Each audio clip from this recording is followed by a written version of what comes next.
Okay, we are using this vacuum sealer right here. We just got this. This is our first like night using it. So my husband is cutting up a big slab of meat. This is like a top sirloin round maybe, but we're cutting it into sirloin steaks.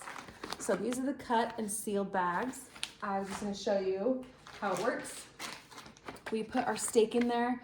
We cleaned off the top so there's no juices or anything in there. And you just stick it in there like that. And you click it down until it clicks into place on both sides. I use the moist setting and I start it. So that gives you a countdown on this little screen. Sucks out the air, gives it a nice seal. And then when it's done, of course, it looks like this.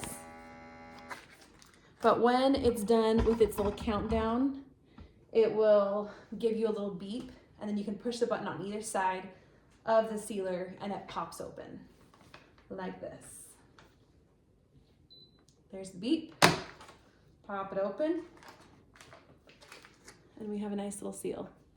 So far it's worked really well for us. It sucks out a lot of the air like we're hoping so that we don't have, freezer burn. We don't get kind of gross in the freezer. And these bags even, I just noticed, have a little tear. So when you are ready to prepare it, you can just rip it off instead of having to cut it from this side, which is really nice. So hope this helps just to see how we are using it. And we are very excited about this and can't wait to use it for a lot more things.